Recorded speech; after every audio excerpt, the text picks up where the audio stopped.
Gálatas capítulo 5, versículo 1 al 6. Vamos a meditar en esta mañana.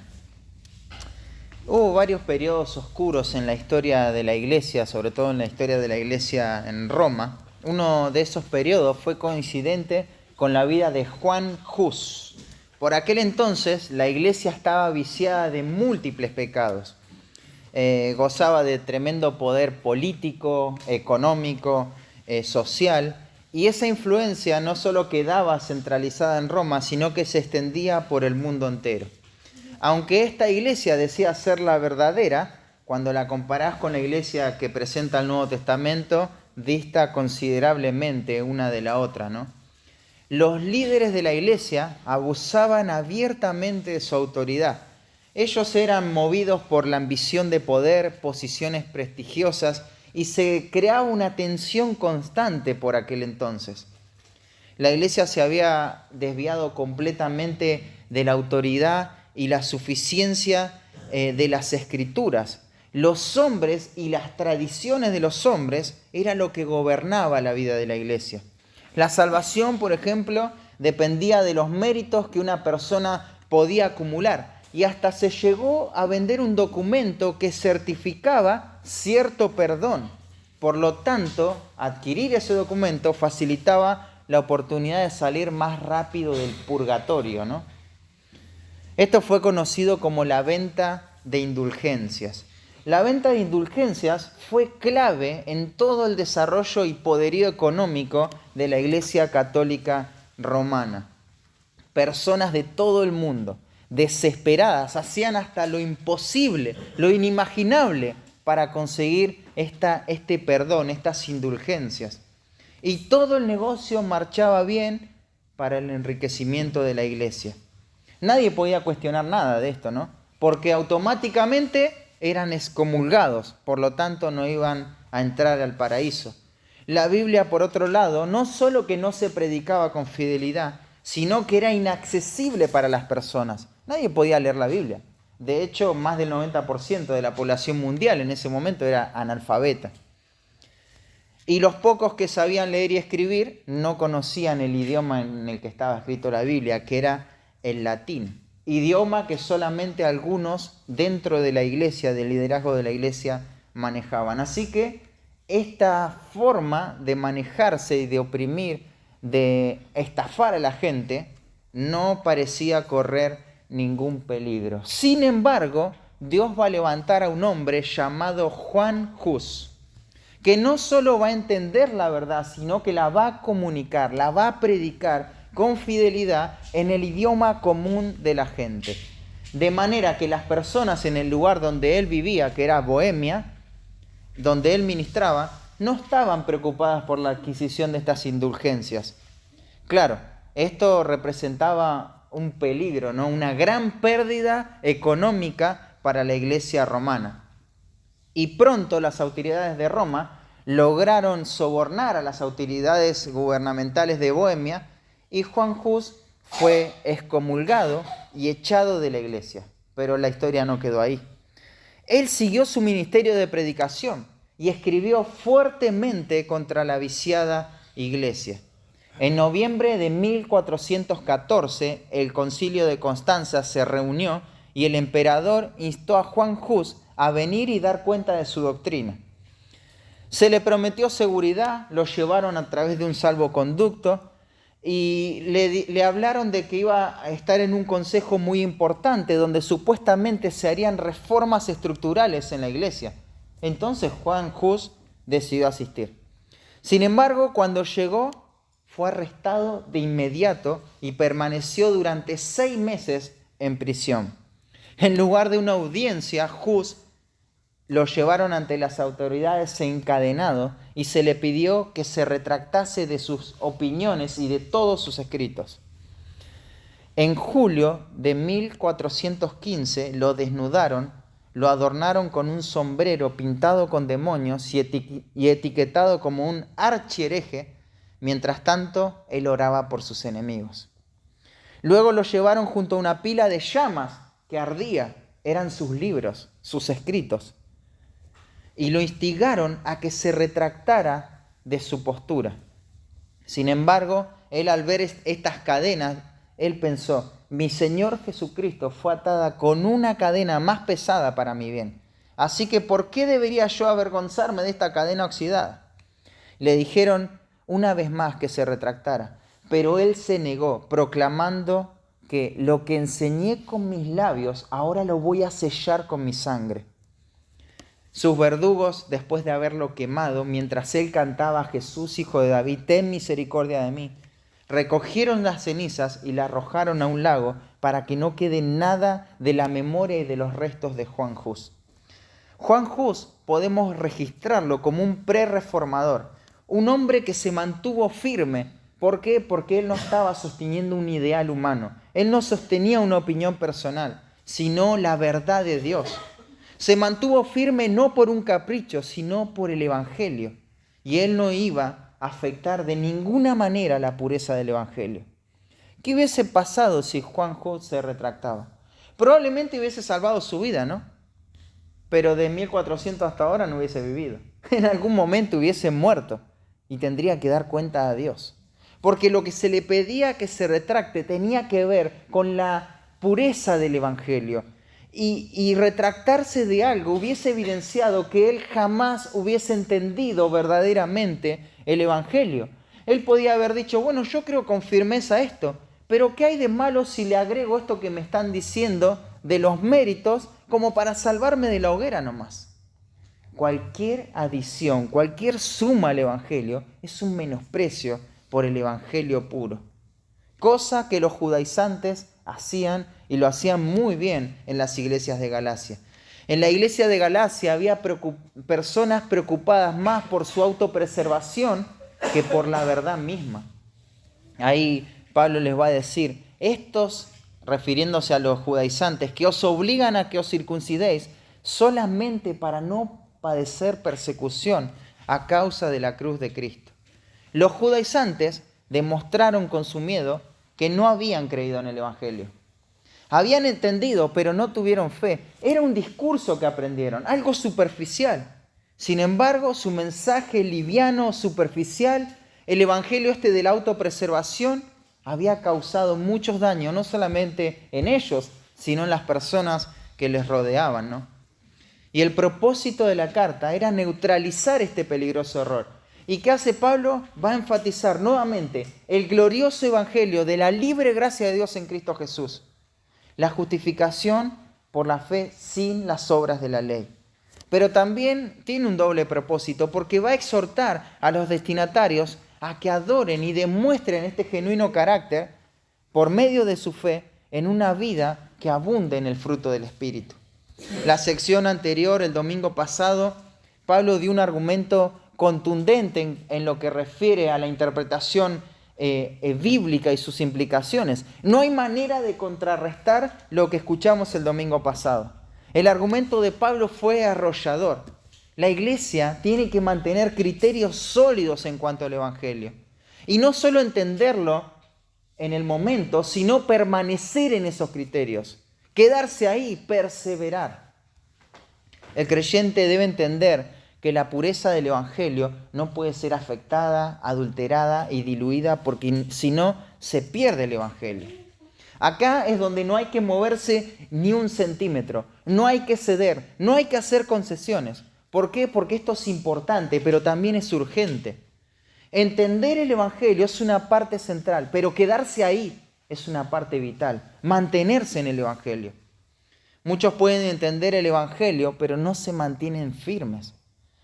La iglesia tiene que ser fortalecida constantemente en esta área. Un propósito general común de todas las cartas del Nuevo Testamento tenía que ver con esto, con fortalecer a las iglesias. Debe haber, hermanos, un pensamiento robusto, maduro, preciso, desarrollado de lo que es el Evangelio. En esto no podemos ser ignorantes, porque nos vamos a perder. Déjame resumirte en una idea central los versículos que vamos a explicar en esta mañana, vamos a predicar, y es: el retroceso o desvío en el Evangelio no debe ser tomado en forma superficial o liviana. Tiene serias implicaciones este retroceso. Por lo tanto, Pablo va a exhortar a los hermanos a permanecer firmes en la libertad que recibieron en Cristo. Con eso en mente, leamos la porción que toca hoy. Dice: hermanos, si alguno fuere sorprendido... Capítulo 5. Estad pues firmes en la libertad con que Cristo nos hizo libres, y no estéis otra vez sujetos al yugo de esclavitud. He aquí, yo Pablo, os digo que si os circuncidáis, de nada os aprovechará Cristo. Y otra vez testifico a todo hombre que se circuncida, que está obligado a guardar toda la ley. De Cristo os desligasteis los que por la ley os justificáis, de la gracia habéis caído. Pues nosotros por el Espíritu aguardamos por la fe la esperanza de la justicia. Porque en Cristo Jesús ni la circuncisión vale algo, ni la incircuncisión, sino la fe que obra por el amor. La fe que obra por el amor. El apóstol Pablo va a unir lo dicho anteriormente con lo que quiere decir ahora, con ese conector pues.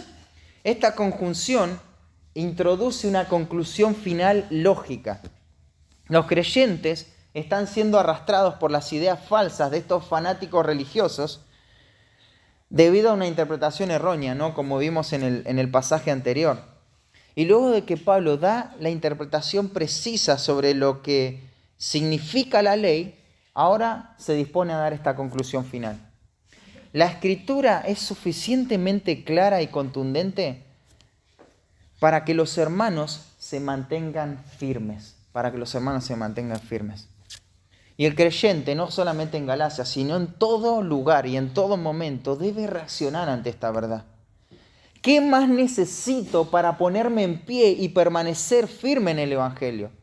¿Acaso el argumento de la Escritura no es suficiente? ¿Acaso la Escritura es falible? ¿Este libro tiene errores en los cuales yo puedo dudar y desviarme? No, la Escritura es suficiente.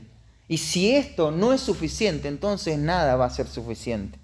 Por eso Pablo va a exhortar a la iglesia, y en este versículo primero es de donde derivo el título: manténganse firmes, manténganse firmes. Las iglesias del Señor tienen que mantenerse firmes. No es una cuestión de saber simplemente, que es importantísimo, pero es una cuestión de mantenerse, es perseverar. Esto no solo la iglesia en Galacia, sino que quiero mencionarte algunos versículos. Por ejemplo, en 1 Corintios capítulo 6, versículo 13, Pablo les va a decir: velad y estar firmes en la fe, portaos varonilmente y esforzados. La iglesia de Corinto tenía que permanecer firme. La iglesia en Filipo tenía que estar firmes. Ahí en el capítulo 1, versículo 27 dice: solamente que os comportéis como es digno del Evangelio de Cristo, para que sea que yo vaya a veros o que esté ausente, oiga de vosotros que estáis firmes en un mismo espíritu. La iglesia de Tesalónica, esta iglesia amada por Pablo, daba consuelo a Pablo saber que esta iglesia se mantenía firme. Dice Pablo con unas palabras tan profundas de su corazón, ¿no? Dice: porque ahora vivimos si vosotros estáis firmes en el Señor. Esto era lo que Pablo anhelaba. Esto era la meta de Pablo, que las iglesias se mantengan firmes. Y le repite en 2 Tesalonicenses 2:15: así que hermanos, estad firmes, retened la doctrina. La iglesia de Corinto tenía que estar firme, la iglesia de Filipos tenía que estar firme, la iglesia en Tesalónica tenía que estar firmes, las comunidades de las iglesias en Galacia tenían que mantenerse firmes. ¿Qué pasaba si no se mantenían firmes? Iban a desaparecer, ¿no? Se iba a perder el testimonio. Todas estas iglesias del Nuevo Testamento que te acabo de mencionar se mantuvieron firmes durante un tiempo considerable. ¿Sabes por qué? Porque no diluyeron la pureza del Evangelio. Pero en el momento en que el Evangelio empezó a tener grietas, en ese momento fue donde el camino en extinción fue iniciado. Y ahora no existen esas iglesias.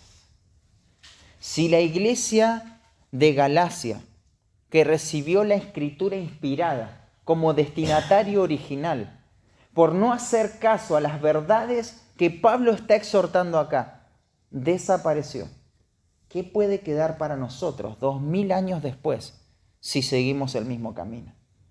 No vamos a permanecer, por más que quisiéramos permanecer, si no atendemos lo que Pablo está diciendo en este pasaje. Tenemos que entender esta exhortación. Manténganse firmes. Y Pablo lo va a decir así: estad pues firmes. El verbo en el texto griego en realidad es una sola palabra. Está en modo imperativo. Esto es una orden, es un mandato. Pablo está dando una exhortación.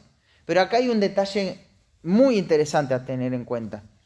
Y es a quién va dirigido esa exhortación. Es la segunda persona del plural. Es vosotros. Vosotros estad firmes.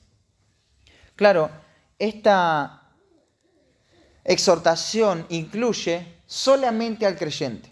¿Quién puede mantenerse firme? El Hijo de Dios. El creyente solamente puede mantenerse en la verdad. Si todavía no hay un nuevo nacimiento, si el Espíritu Santo no abrió los ojos a la verdad, si todavía las dudas persisten en tu corazón, entonces primero tenés que ir en fe y arrepentimiento a Cristo. Pero si has confesado a Cristo como tu Señor, como tu único y suficiente Salvador, si has respondido en fe y arrepentimiento, depositaste toda tu confianza en Él, en ese sacrificio sustitutorio de Cristo, entonces debes mantenerte firme. La tarea aún no ha acabado. No puedes desviar la mirada de Cristo.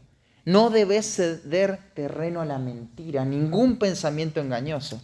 Debes estar firmes. Y ahí nos va a decir en qué. En la libertad con que Cristo nos hizo libres. El creyente es libre. El creyente es libre.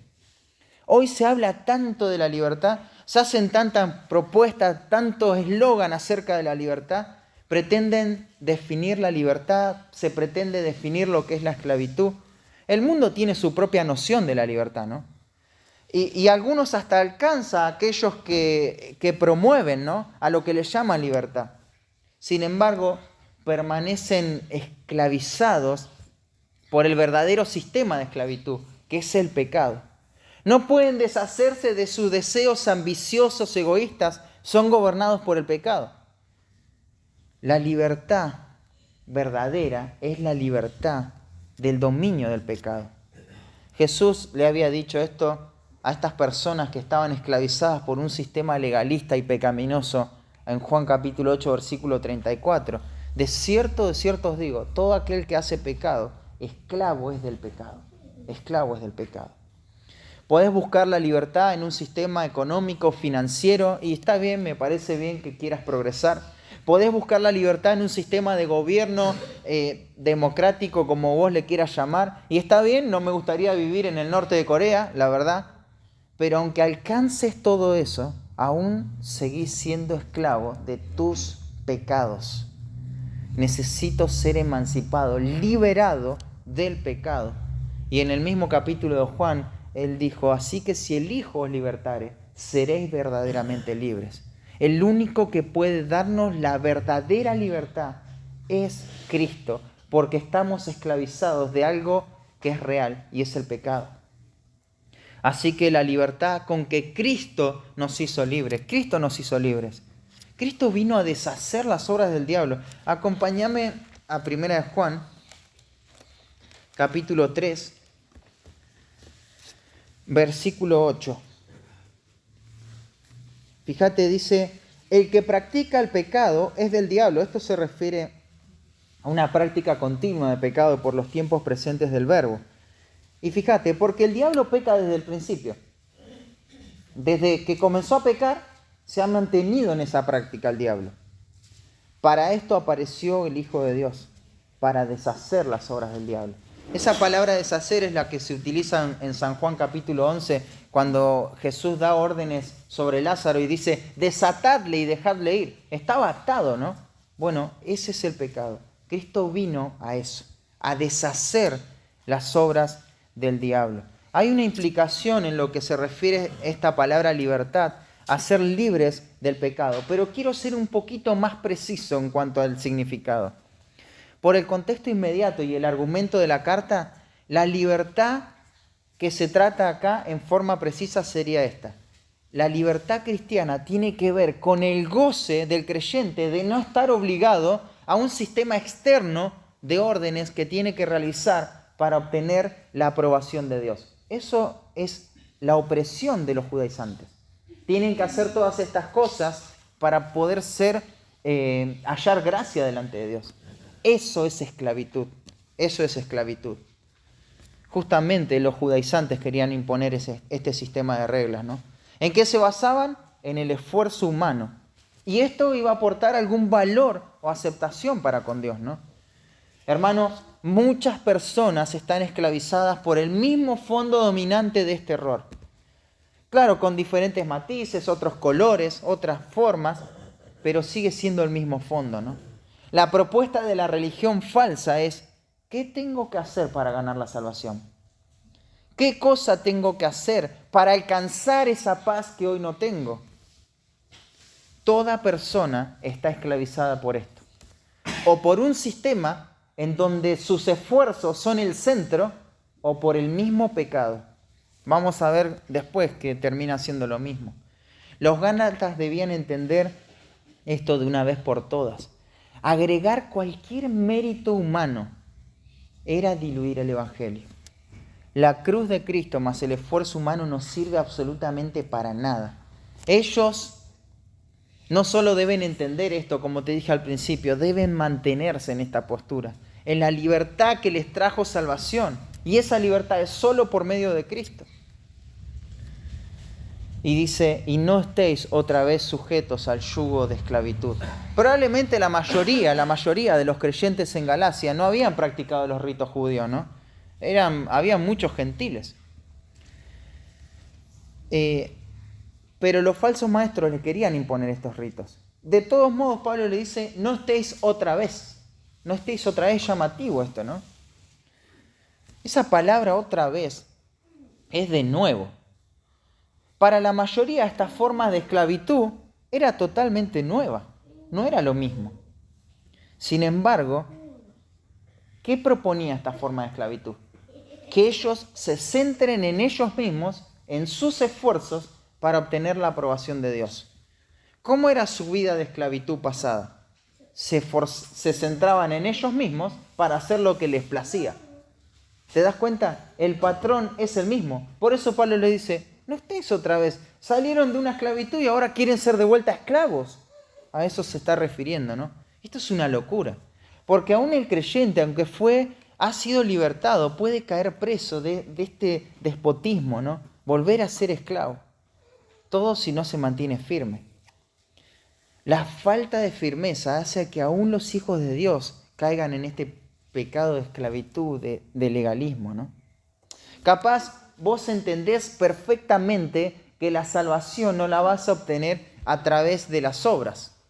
Decís: bueno, las obras no tienen nada que ver con la salvación.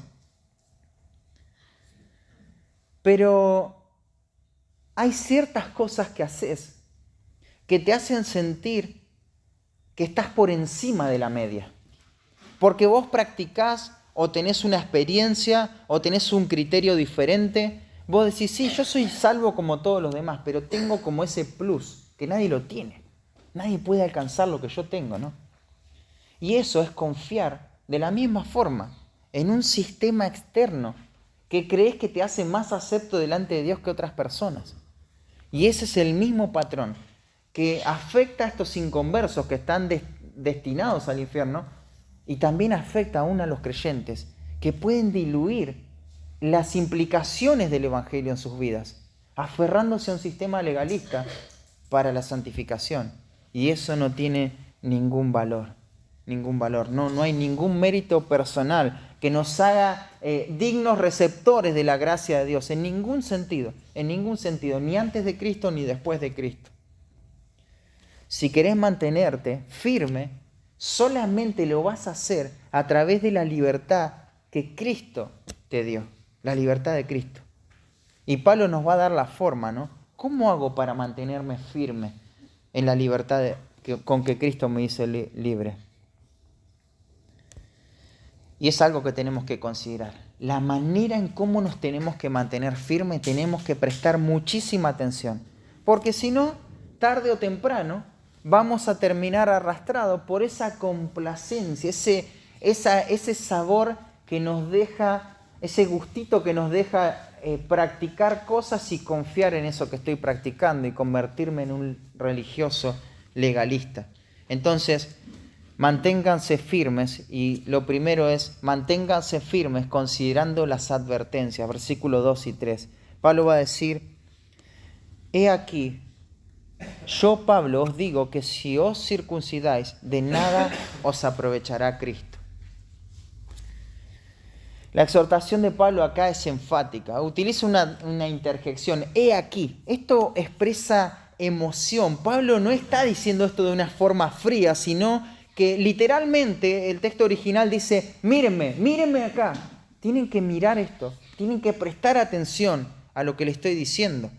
Y fíjate cómo es el énfasis. Yo os digo, no, yo Pablo os digo, ¿no? Él pone el peso de su autoridad apostólica ahí, y él está hablando y va a dar las implicaciones a manera de advertencia de lo que significa confiar en las obras, por mínimo que sea. En este caso, claro, las obras tienen que ver con una práctica judía especial, y era la circuncisión. ¿Qué es esto? ¿Qué es la circuncisión? Es una señal en el cuerpo que representa esa vinculación con el pacto. Tengo esta señal, por lo tanto, tengo la línea y la bendición de Dios. Pablo le va a decir, si ustedes ponen su confianza en este rito externo, físico, como base para gozar de una relación con Dios, entonces les tengo que decir, Cristo no sirve para nada. Cristo no sirve para nada. Literalmente, de nada os aprovechará Cristo. Si algo habría que sumar a la obra de salvación, entonces la obra de Cristo es ineficaz. No sirve para nada, pero para nada, para absolutamente nada. Una cosa anula la otra. O es Cristo y la libertad que Él promete, o son otras cosas y la esclavitud que eso conlleva, que es segura, ¿no? Esto no ha cambiado y no va a cambiar jamás. Cristo y su obra o nada. O es Cristo o es nada. Y eso tenemos que ser advertidos.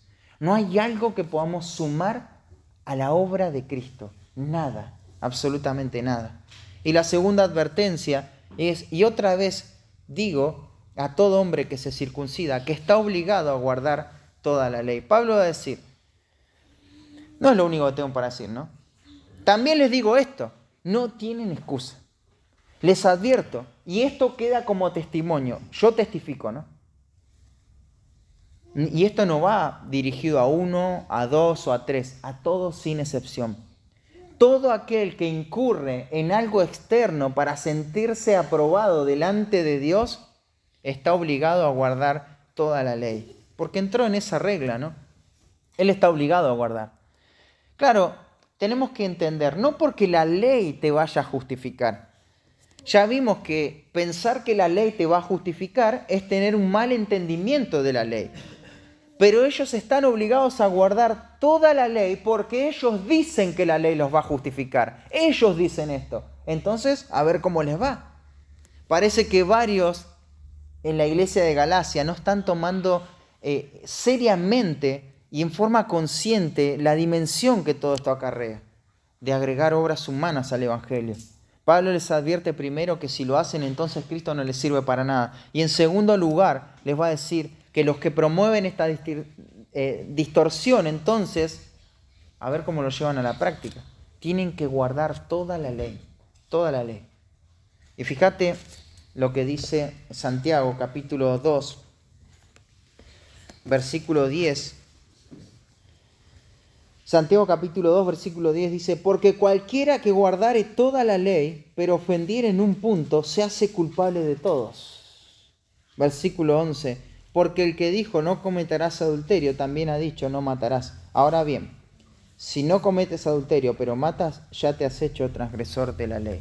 Ustedes quieren circuncidarse como un rito que tiene que ver con la ley, tienen que guardar todo. Pero si fallan en uno solo, ya son culpables de todo. Déjame agregar algo más. no solo el hombre se hace culpable de todos porque ofenden un punto, sino que por implicación, cada persona falla en todas y cada una de las exigencias de la ley, tanto en la aplicación necesaria como en las aplicaciones posibles, como en todas las implicaciones de la ley. Nadie puede cumplir un solo estatuto de la ley de Dios. Y lo ves en el joven rico, ¿no? ¿Te acordás? Él estaba guardando una forma externa, superficial, creía que guardaba la ley, confiaba en esto y se quiso poner a prueba. Entonces, maestro bueno, ¿qué bien haré para heredar la vida eterna? Ya lo he hecho todo, ¿no? Y Jesús le dijo, guarda los mandamientos, ¿no? Para resumir. Ah, bueno, todo esto lo guardé desde mi juventud, siempre guardé esto. La historia termina mal para este hombre, ¿no? Pero, ¿qué le dijo Jesús? ¿Le dio un nuevo mandamiento que no había guardado? No. Vos decís que guardaste todo, muy bien. Vamos a poner a prueba si es que guardaste la ley, si es que obedeciste la ley. ¿Cuál es el espíritu de toda la ley? ¿Qué es lo que gobierna toda la ley? Jesús lo dijo, ¿no? En Mateo capítulo 22, amar a Dios. Y eso se expresa también en amar al prójimo. Es el amor a Dios. Ese es el principio de toda la ley. Si fallás en eso, ¿en qué fallás? En toda la ley. ¿Qué le dijo Jesús a este joven rico? Agarrá todo lo que tenés, dáselo a los pobres. ¿Y qué amaba el joven rico? Las riquezas. Entonces, ¿guardaba la ley esta persona? No guardaba la ley. Porque el espíritu de la ley, la centralidad de la ley es amar a Dios. En eso se resume todo. Entonces él no amaba al prójimo porque amaba las riquezas y no se puede servir a dos señores. O amás a uno y aborreces al otro. Entonces el joven rico es una muestra no de alguien que guardó la ley pero no pudo hacer ayuda social. No, es alguien de que no guardó la ley. Nadie guarda la ley. Porque lo único que expone la ley es un Dios santo y el fracaso humano en poder agradar a ese Dios santo. Ese es el propósito de la ley. Va a exponer nuestro pecado. Es Cristo y nada más para alcanzar la justificación. Es Cristo y nadie más. Si Cristo no es suficiente para la salvación, entonces no hay salvación. ¿Has confiado en Cristo como tu único y suficiente Salvador? ¿Como tu único y suficiente Salvador? ¿Te mantienes firme en esa suficiencia de la obra redentiva de Cristo? ¿O acaso estás a la deriva tambaleando como ese hombre inconstante que no puede perseverar? Esto, hermanos, trae seguridad de salvación. ¿Por qué? Porque nuestra confianza no está en lo que hacemos.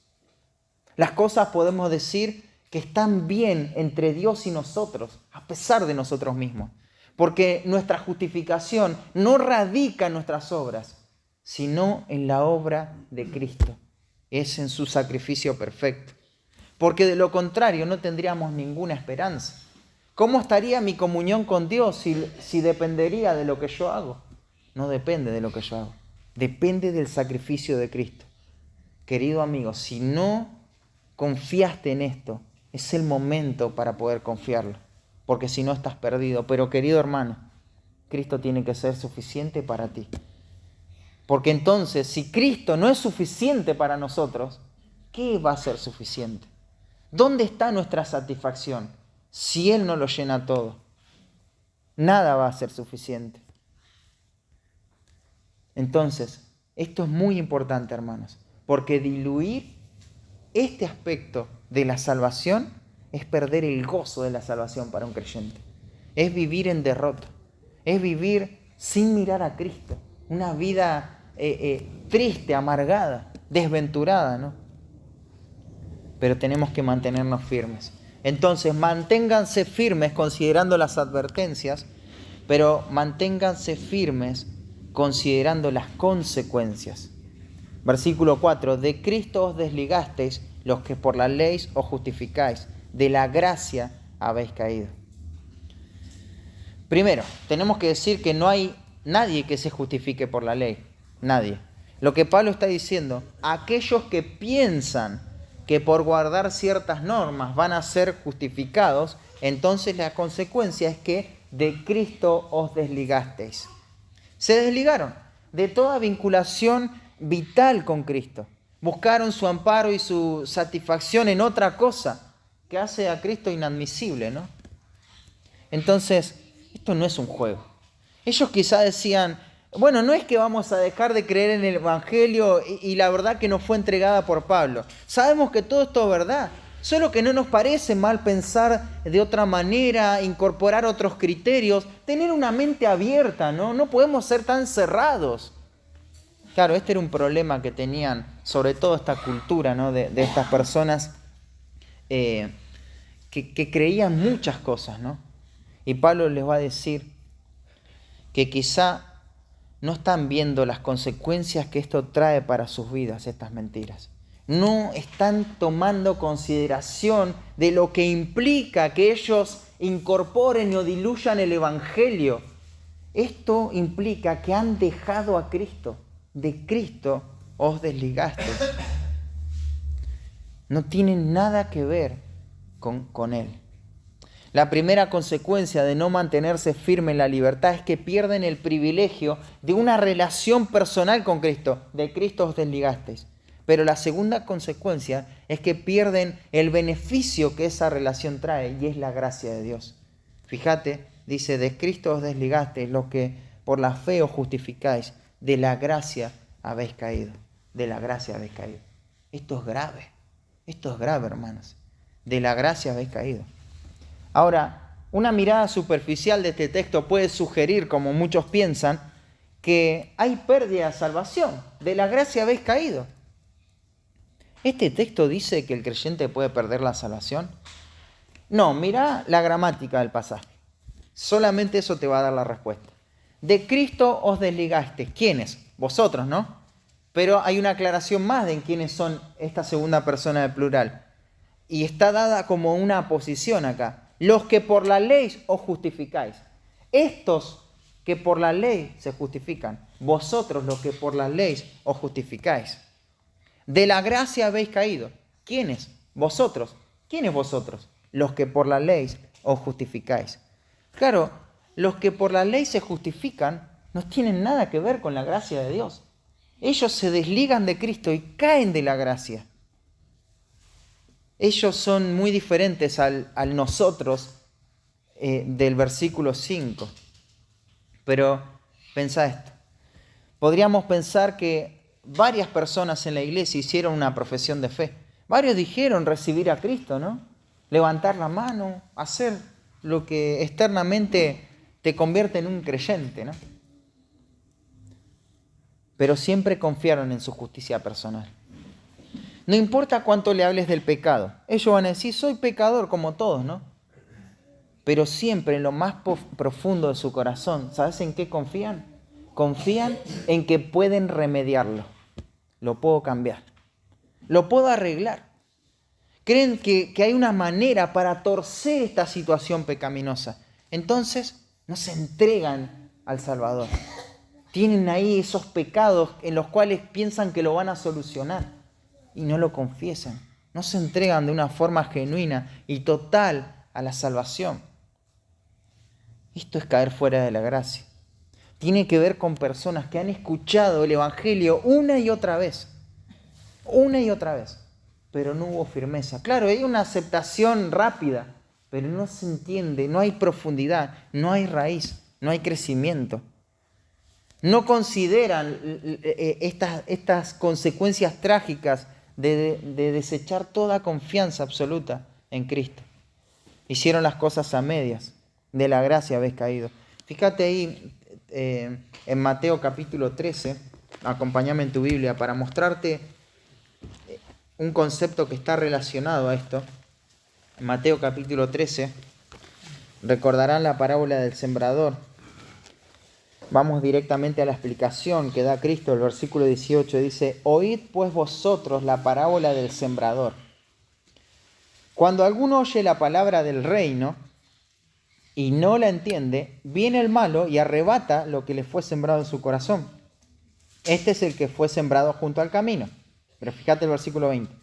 Y el que fue sembrado en pedregales, este es el que oye la palabra y al momento la recibe con gozo. pero no da raíz en sí, sino que es de corta duración, pues al venir la aflicción o la persecución por causa de la palabra, luego tropieza. Fíjate, es de corta duración.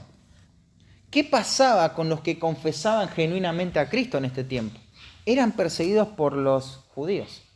Entonces ellos recibían la palabra con gozo, pero no había una profundidad en su corazón. No había firmeza. ¿Por qué? Porque les venía como anillo al dedo esta propuesta de los judaizantes. ¿Cuál era? Circuncídense, entonces no van a ser perseguidos por los judíos. Van a quedar bien con el mundo y van a quedar bien con Dios. Eso es un evangelio diluido. Eso es no echar raíces profundas. Va a venir la aflicción, va a venir lo que tenga que venir y no va a haber perseverancia. Lo que va a haber es concesión. Van a haber concesiones con el mundo. Hermanos, ese es el peligro, ¿no? El peligro de la iglesia no es que la iglesia sea perseguida. Eso no es un peligro considerable. Pueden venir y matarnos a todos. Jesús dijo, no teman al que puede matar el cuerpo, teman al que puede destruir el alma. El peligro que acecha a la iglesia es la dilución del mensaje que tiene que poner en alto la iglesia. Es diluir el mensaje del evangelio. Y hay mucho en el mundo que se hace llamar cristiano, pero venden un mensaje diluido, centrado en el hombre y nada más que en eso. Por eso la exhortación al creyente, ¿no? El creyente tiene que marcar la diferencia. El creyente está vinculado en forma vital a Cristo. No puede estar desligado. Él está en la gracia de Dios. Él no puede caer de la gracia. Él no va a perder la salvación. Pero los que confían en otra cosa más aparte de Cristo, ellos cayeron de la gracia. Qué triste, ¿no? Haber escuchado el evangelio una y otra vez. Qué triste haber sido testigos como otros creen en el evangelio, se comprometen y avanzan en la verdad. Son salvos por la gracia de Dios. Sin embargo, estar tan cerca, ver todo eso, presenciar todo esto eterno que está sucediendo, y de la gracia habéis caído. No aferrarse, no confiar, no depositar la fe solamente en la obra de Cristo. ¿Qué más necesitas escuchar para dejar de confiar en tu justicia personal? No podés solucionar tu problema de pecado. No podés solucionar tu situación. Tenés que rendirte a Cristo. ¿Estás firme en la libertad con que Cristo te hizo libre? ¿Te das cuenta de las trágicas consecuencias de ser esclavo del pecado y no mantenerte firme en la libertad con que Cristo te hizo libre? Si estás siendo esclavizado por el pecado, no tenés ningún derecho a asegurar, a expresar una certeza sobre tu salvación. Porque esto no tiene nada que ver con la gracia de Dios. Otra pregunta, ¿confías en tu justicia personal? Quizá no para salvación, pero sí en la santificación. De todas formas, es un camino peligroso y hay que abandonarlo, ¿no?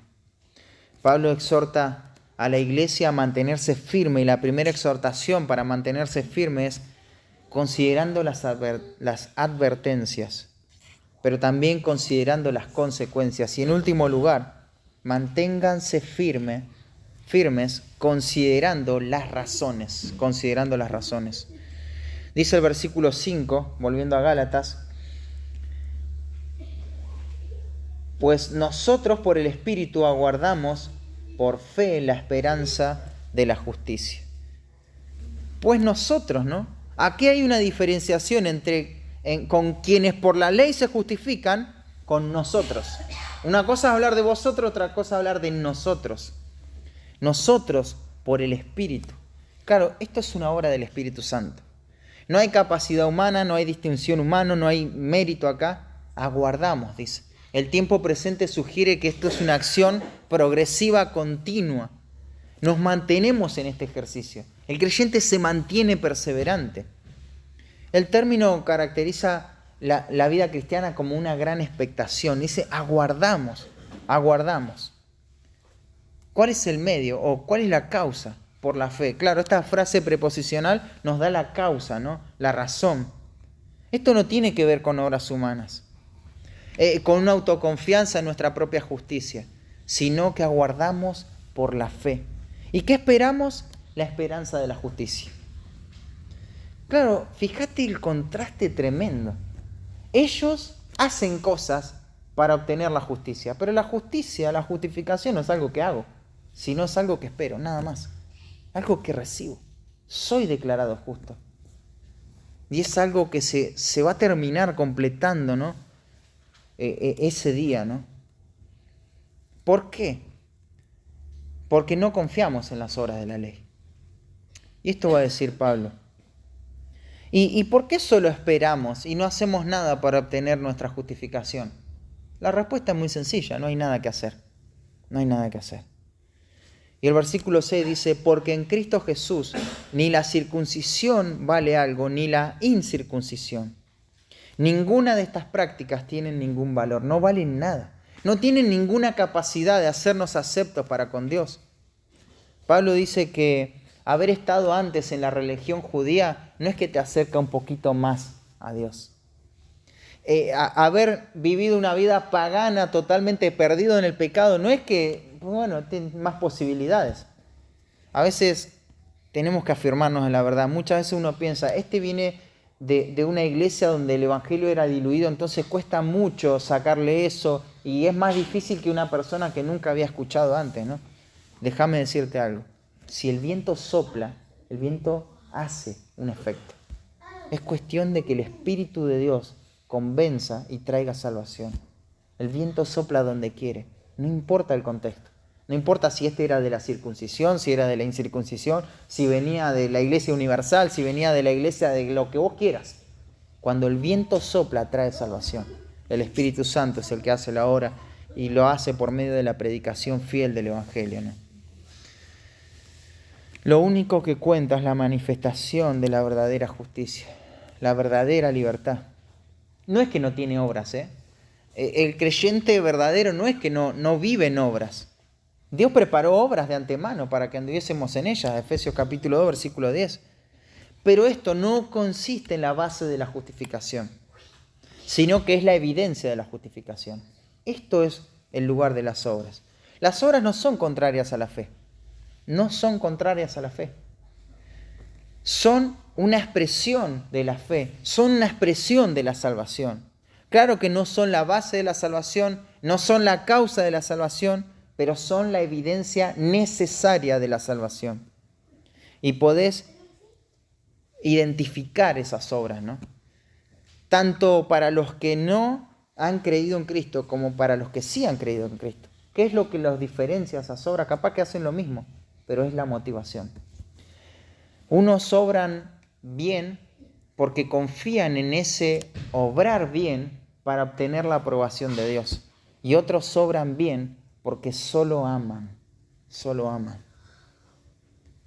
Fíjate cómo lo va a decir. Porque en Cristo Jesús ni la circuncisión vale algo, ni la incircuncisión. Podríamos decirlo así completo. En Cristo Jesús lo que vale algo es la obra. Es la fe que obra por el amor. Es la fe que obra por el amor. Aunque nosotros solo esperamos la justicia, que es por la fe, esto no es un aguardar pasivo. No nos quedamos ahí, bueno, yo sé que soy salvo y nadie más lo sabe. No, vos sos salvo y todos lo saben. ¿Por qué lo saben todos? Porque se evidencia en el amor. Se evidencia en el amor. Estamos motivados por el amor. La razón para mantenernos firmes es que tenemos una esperanza segura. Esto no es algo probable, es una salvación segura. Nuestra salvación es segura. Cristo hizo la obra. Y evidenciamos esa salvación segura cuando nos entregamos en el amor. Y claro, es un contraste. Vos decís, ¿qué tiene que ver el amor con todo lo que me hablaste del legalismo, de la esclavitud del pecado? Bueno, mira, te voy a mostrar por qué esto está ahí. Esto funciona así. Cuando uno es esclavo del pecado, lo único que le interesa es el beneficio personal, la conveniencia propia, satisfacer sus deseos egoístas, se mira a sí mismo, es el centro de todo. Es el centro de todo. Cuando uno es esclavo de una serie de obras externas de la religión para poder agradar a Dios, pasa lo mismo. La mirada está en uno mismo. Uno mira lo que hizo para ver si esto agradó a Dios. Lo único que le motiva es su justicia personal. En forma gradual y profunda se va posicionando por encima de los demás, porque tiene muchos méritos, ¿no? Y todo eso se puede ver. Todo eso se puede ver. También se puede ver cuando la justicia de Cristo impacta o se deposita en la vida de una persona que ha confiado en Él. Ya esta persona no busca lo suyo propio. Ahora ya no se está mirando a sí mismo, sino que se entrega en amor al servicio por otros.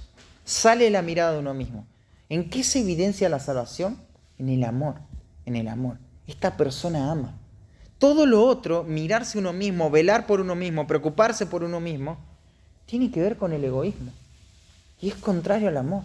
¿Te das cuenta? Vos podés verlo, podés ver una evidencia, una marca en el amor de una persona que ha sido justificada.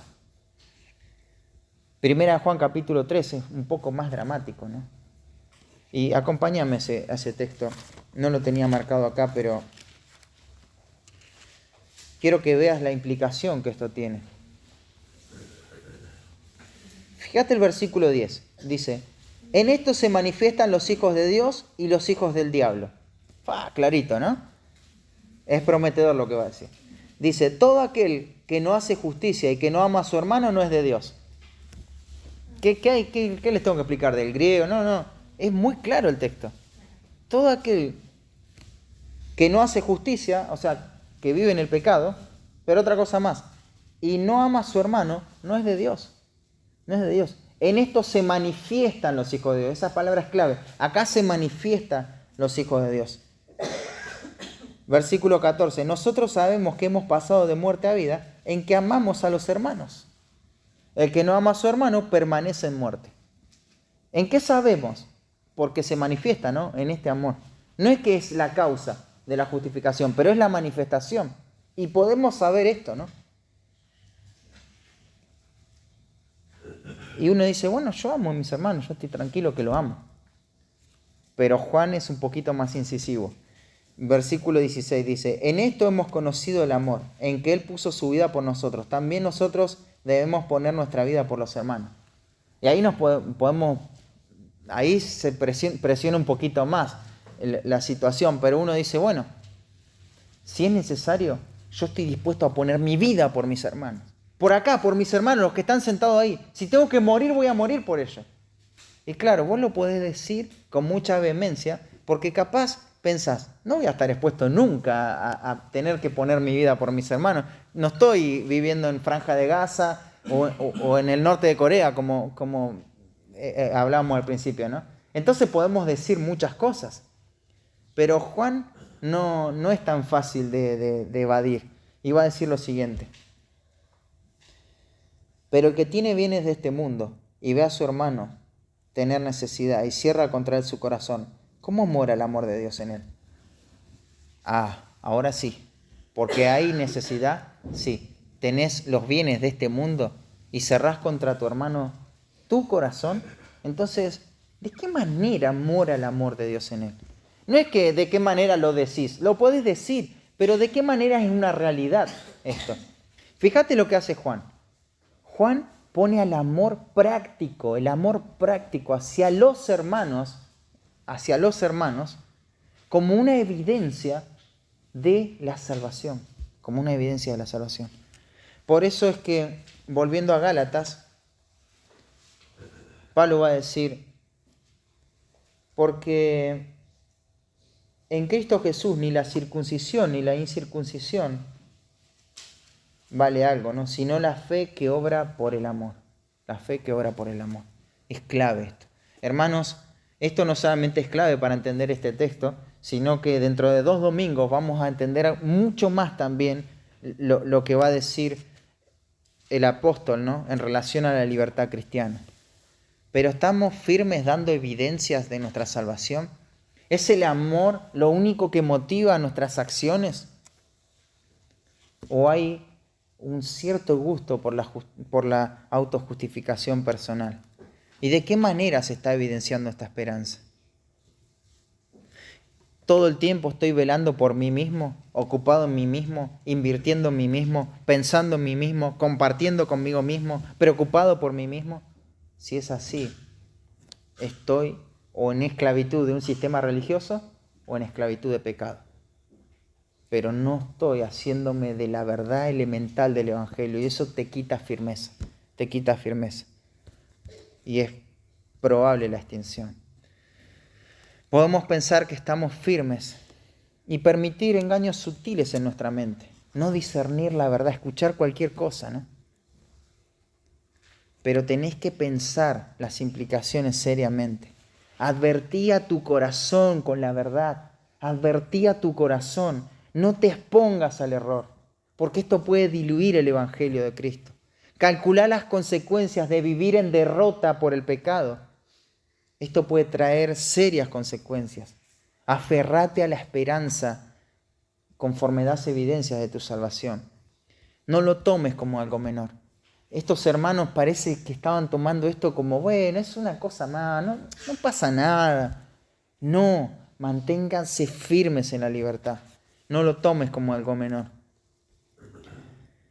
Pensá en algo, ¿no? Y esto me ayudó a pensar mucho a mí. Si la firmeza de la iglesia que te hablé al principio dependiera de tu entendimiento, del mío nada más, de vos, pensá en vos. Si depende de tu entendimiento, de cuánto te enfocás en el servicio por amor genuino hacia el otro, de tu fidelidad, de tu entrega al Evangelio, ¿cuánto es que puede permanecer el testimonio acá en este lugar? Si solo depende de eso, de lo que vos sabés y de lo que vos haces. ¿Cuánto puede permanecer? Vos decís, bueno, pero yo soy uno más. No. Estás en la iglesia de Cristo. Es necesario que cada uno tome el Evangelio como debe ser tomado, con toda seriedad, con toda urgencia, con toda importancia. Hermanos, esto es importante. No podemos en nuestra mente y en nuestro diario vivir negociar, hacer concesiones, permitir dilución, escuchar cualquier cosa, comernos cualquier cuento. No lo hagamos, porque nuestra vida depende de eso. Esto es muy serio. Señor, gracias por tu palabra en esta mañana. Pedimos que tu Espíritu Santo traiga la aplicación necesaria a cada uno de nuestros corazones y que podamos seguir avanzando en estas verdades del Evangelio, Señor. Todas las iglesias verdaderas, por más que hayan entendido el Evangelio, necesitan mantenerse firmes en el Evangelio, en la libertad con que Cristo nos hizo libres. Y eso es propicio y relevante para nosotros también, Señor. Necesitamos mantenernos firmes, Señor. No es responsabilidad de otro, no es responsabilidad de alguien más, es nuestra responsabilidad, Señor, tener firmeza en esto que creemos, Padre. Te pedimos que sigas haciendo tu obra en medio de nosotros, que sigas trayendo santificación y salvación, Señor, y que no permitamos que mentiras o cosas excluyan a Cristo, que nos desliguemos, que abandonemos, Señor, que podamos evidenciar a través del amor que hemos sido justificados. En el nombre de Cristo Jesús, amén.